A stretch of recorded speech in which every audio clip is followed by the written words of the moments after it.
नमस्कार, मी श्वेता अंकले. तरुण भारतच्या न्यूज बुलेटिनमध्ये आपल्या सर्वांचे स्वागत. आता पाहूया ठळक घडामोडी. डॉक्टरांच्या हलगर्जीपणामुळे 4 महिन्याच्या गरोदर महिलेचा मृत्यू झाल्याची घटना बुधवारी बेळगाव शहरात घडली असल्याचा आरोप मृत महिलेच्या कुटुंबियांनी केलाय. बेळगाव तालुक्यातील कंगराळी गावातील आरती चव्हाण, वय वर्षे 32, ही गर्भवती होती. तिला मंगळवारी सकाळी अचानक पोटात दुखू लागल्यानं बेळगाव शहरातील गोंधळी गल्ली येथील एका रुग्णालयात दाखल करण्यात आले. यावेळी डॉक्टरांनी तिच्यावर शस्त्रक्रिया केली. काही काळानंतर आरतीला पुन्हा पोटात दुखायला लागलं आणि त्यात तिच्या अर्भकाचा मृत्यू झाला. यावेळी दवाखान्यातील नर्सद्वारे तिच्यावर उपचार केले जात होते. सायंकाळी त्या महिलेचा रक्तदाब वाढल्याने तिची प्रकृती नाजूक बनल्याने तिला केएलई इस्पितळात दाखल करण्याच्या हालचाली सुरू झाल्या. मात्र केएलई रुग्णालयात दाखल करतेवेळी तिचा याआधीच मृत्यू झाला असल्याचे तेथील डॉक्टरांकडून सांगण्यात आले, असे तिच्या कुटुंबियांनी तरुण भारतशी बोलताना सांगितले. या घटनेत डॉक्टरांनी दुर्लक्ष केल्याने आरतीच्या मृत्यूस डॉक्टरच जबाबदार असल्याचा आरोप करत तिच्या कुटुंबियांनी खडेबाजार पोलीस स्थानकासमोर संताप व्यक्त केला. यावेळी रुग्णालय आणि डॉक्टरांविरोधात खडेबाजार पोलीस स्थानकात तक्रार दाखल करण्यात आली असून पोलीस अधिक तपास करत आहेत. मृत महिलेच्या पश्चात पती, एक मुलगा, एक मुलगी असा परिवार आहे. श्री शिवप्रतिष्ठानच्या वतीने आयोजित दुर्गामाता दौड ही 7व्या दिवशी बुधवारी सकाळी गुलाबी थंडीत आणि धुक्यामध्ये शिवप्रेमींनी हजारोंच्या संख्येने सहभाग दर्शवत देव, देश आणि धर्माच्या रक्षणासाठी आयोजित दुर्गामाता दौडीत आपला उत्स्फूर्त सहभाग नोंदवला. मार्गावरील रांगोळ्या, शिवप्रेमींवर होणारी पुष्पवृष्टी, दारोदारी होणारे स्वागत यामुळे वातावरण उत्साही बनले होते. नेहरू नगर येथील बसवण्णा मंदिर येथून या दौडीस प्रारंभ करण्यात आला. यावेळी त्यांच्या वतीने आरती करून ध्वज चढवण्यात आला. सदाशिवनगर, नेहरूनगर, सुभाषनगर, गँगवाडी, रामनगर, अशोकनगर, शिवबसवनगर भागामध्ये येताच येथील ज्योतिबा मंदिरात या दौडीची सांगता करण्यात आली. यावेळी आरती करून ध्वज उतरवण्यात आला. या प्रसंगी माळमारुती पोलीस स्थानकाचे निरीक्षक JN कालीमिर्ची आणि APMC पोलीस स्थानकाचे निरीक्षक विश्वनाथ कबुरी, समितीचे नेते अमर येळूरकर, ज्योतिबा मंदिरचे पुजारी आदी उपस्थित होते.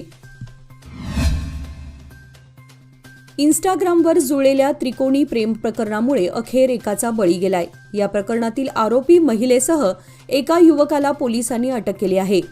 सदर प्रकरण बेळगाव जिल्ह्यातील रायबाग तालुक्यामधील मुगळखोड येथील भाग्यश्री आणि इब्राहिम दरसाब यलिगार यांना अटक करण्यात आली आहे. रविवार दिनांक 6 ऑक्टोबर रोजी ताब्यात घेण्यात आलेले आरोपी भाग्यश्री हिची पोलिसांनी चौकशी केली असता तिने आपल्या प्रियकराच्या मदतीने एका तरुणाची हत्या केल्याची कबुली दिली. पती गमावलेल्या आणि 3 अपत्ये असलेल्या भाग्यश्री हिची सोशल मीडियावरील इंस्टाग्रामच्या माध्यमातून हिरेमण्णापूर येथील युवक शरणप्पा शिवप्पा मस्की याच्याशी ओळख झाली होती. मात्र मैत्रीतून जुळलेल्या प्रेम प्रकरणादरम्यान शरणप्पा याने भाग्यश्रीचे फोटो मॉर्फ करून ते फोटो सोशल मीडियावर व्हायरल केले होते. हे सहन न झालेल्या भाग्यश्रीने हिरेमण्णापूर येथे जाऊन शरणप्पा याला खडसावले. यावेळी शरणप्पाचा मोबाईल तिने काढूनही घेतला होता, परंतु शरणप्पाने परत तिला त्रास देण्यास सुरूच ठेवले.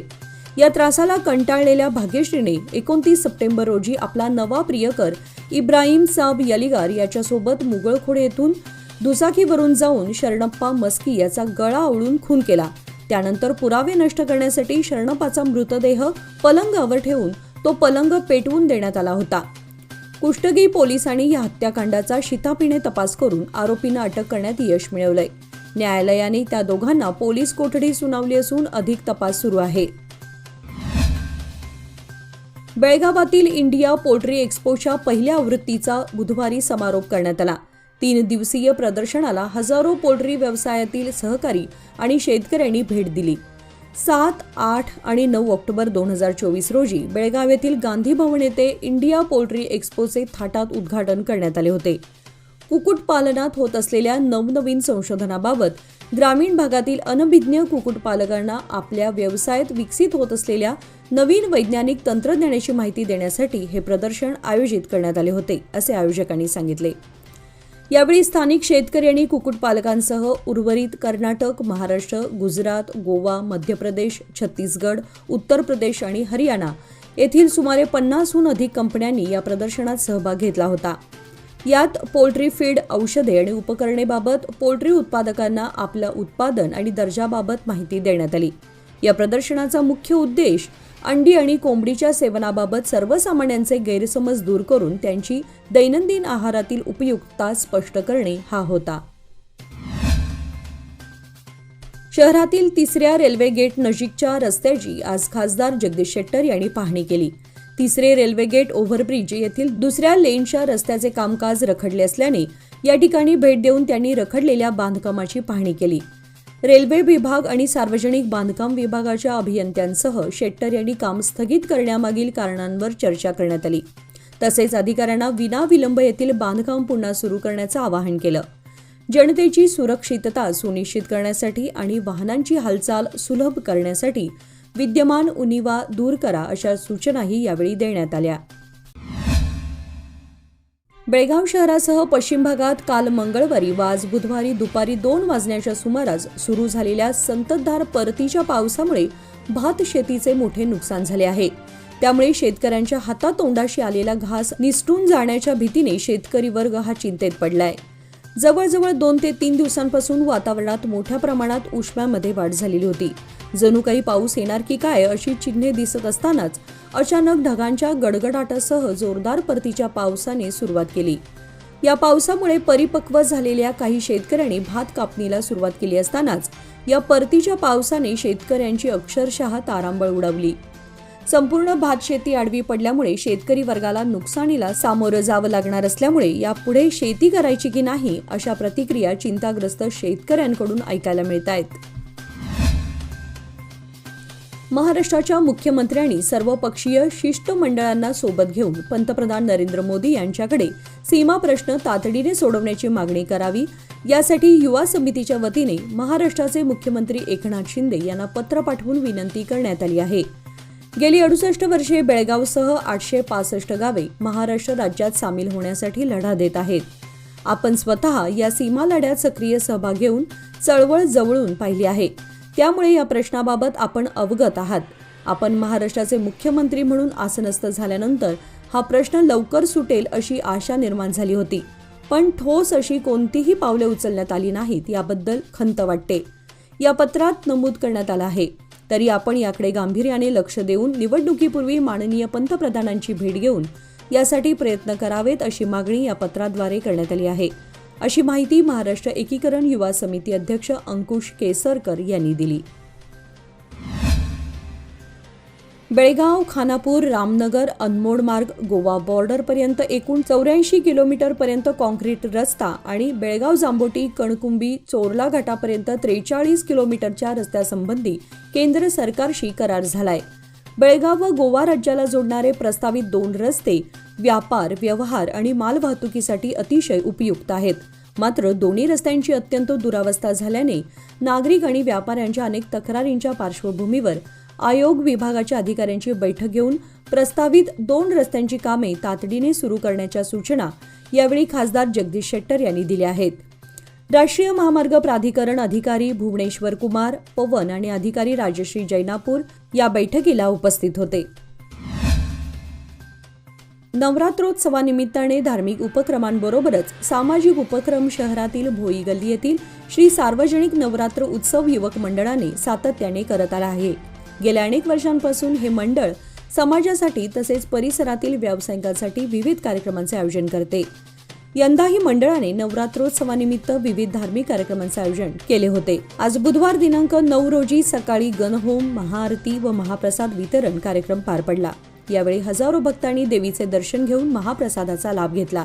प्रसंगी लोकप्रतिनिधी व समाजसेवकांनी देवीचे दर्शन घेतले. मालवाहू बोलेरोने दुचाकीला ओव्हरटेक करताना दुचाकीला घासल्याने गाडीस्वार रस्त्यावर आपटल्याने यामध्ये त्याचा मृत्यू झालाय. बैलहोंगल तालुक्यातील चिक्कबागेवाडी येथे काल मंगळवारी रात्री दिनांक 8 ऑक्टोबर रोजी हा अपघात घडला असून राघवेंद्र कोलकार वय वर्षे 22 राहणार नागलापूर असे मृत्यू झालेल्या दुचाकीस्वाराचे नाव आहे. या प्रकरणी बोलेरो चालकाविरोधात बैलहोंगल पोलिसांनी गुन्हा दाखल केलाय. याबद्दल समजलेली माहिती अशी की बेळगावहून बैलहोंगलकडे निघालेल्या मालवाहू बोलेरोने राघवेंद्रच्या दुचाकी वाहनाला धडक दिली. यामध्ये राघवेंद्रच्या डोक्याला जबर मार लागल्याने त्याचा जागीच मृत्यू झाला. बैलहोंगल पोलिसांनी घटनास्थळी दाखल होत पंचनामा केला.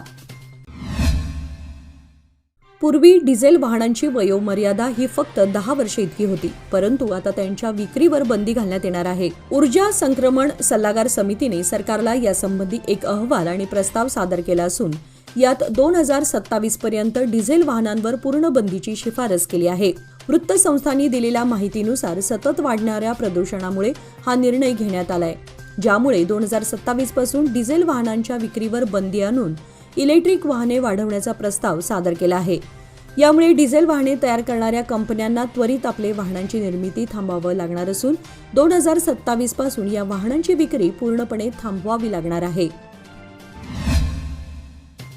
कोगनोळी तालुका निपाणी ग्रामदैवत श्री अंबिका देवीचा जागर उत्सव सोहळ्यानिमित्ताने गुरुवार दिनांक 10 रोजी दुपारी 3 ते 7 या वेळेमध्ये ठेवण्यात आला आहे. सदर बाजाराच्या निमित्ताने कोगनोळीसह सुळगाव, मत्तीवडे, हंचिनाळ, केयस, हणबरवाडी, दत्तवाडी, कुंभळकट्टी, सुळकूड, आडी, बेनाडी, अपाचीवाडी आदी भागातील व्यापारी उत्पादक वर्ग मोठ्या प्रमाणात भाजीपाला घेऊन विक्रीसाठी येत असतात.